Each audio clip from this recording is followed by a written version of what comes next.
Hello viewers, the nature and agriculture চ্যানেলে আপনাকে স্বাগতম। তো ভিউয়ার্স, আজকে আলোচনা করব ফুলকপি কাটুই পোকা সম্পর্কে। ফুলকপি চাষ করার আগে যে কাটুই পোকার অত্যাচার লেগে থাকে, তো আপনারা সংক্ষিপ্তভাবে কিভাবে কাটুই পোকা দমন করবেন। তো চলুন শুরু করা যাক কাটুই পোকার দমন ব্যবস্থাপনা। ফুলকপি কাটুই পোকার লক্ষণটা কী? এ পোকা রাতের বেলায় চারা মাটি বরাবর কেটে দেয়। এর লক্ষণটা হচ্ছে এই পোকা রাতের বেলা চারা মাটির ভেতর থেকে কেটে দেয়। সকালবেলা চারা মাটিতে পড়ে থাকে এবং সেগুলো কিন্তু হালকাভাবে ঝলসে যায়।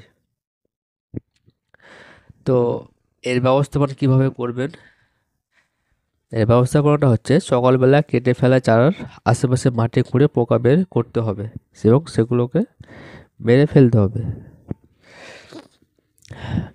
যদি পারেন তো কেরোসিন 2 থেকে 3 লিটার হেক্টর হারে মিশ্রিত পানির সেচ দিয়ে দিতে হবে। পাখি বসার জন্য খেতে কিন্তু ডালপালা পুঁতে দিতে হবে। রাতে খেতে মাঝে মাঝে আবর্জনা জড়ো করে রাখলে তার নিচে ক্রিয়া এসে জমা হয়।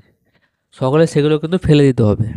ক্ষেতের মাটি আলগা করে দেওয়া এবং এই পোকা নিশাচর রাতের বেলা সক্রিয় থাকে, তাই রাতে হারিকেন বা টর্চ দিয়ে খুঁজে খুঁজে পোকাগুলোকে মেরে ফেলতে হবে যদি পারেন তো। আর কীটনাশক দিয়ে করতে চাইলে আপনার কী করতে হবে? ক্লোরোপাইরিফস গ্রুপের কীটনাশক যেমন ডাসবান 5 মিলি পার লিটার হারে অথবা ক্লোরোপাইরিফস প্লাস সাইপারমেথ্রিন গ্রুপের কীটনাশক যেমন বাইপোলার 50 ইসি বা হাইড্রো বা সেতারা 55 ইসি 2 মিলি হারে অথবা ল্যামডা সাই হ্যালোথ্রিন গ্রুপের কীটনাশক যেমন ক্যারাটে বা ফাইটার বা রিভা 2.5 ইসি 1.5 মিলি হারে প্রতি লিটার পানিতে মিশিয়ে শেষ বিকালবেলায় কিন্তু আপনাদের স্প্রে করতে হবে কিন্তু গাছের গোড়ায়। এই হলো এই কাঠের পোকার ব্যবস্থাপনা। অবশ্যই যেন ভালো পাবেন।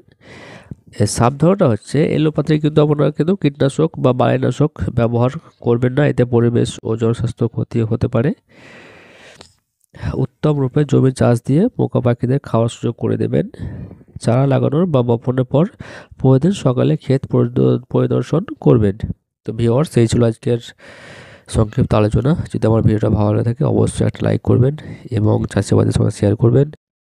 আর যারা এখনও চ্যানেল সাবস্ক্রাইব করেন অবশ্যই চ্যানেল সাবস্ক্রাইব করে রাখবেন পরবর্তী ভিডিও পাওয়ার জন্য। শুভ দিন, ধন্যবাদ।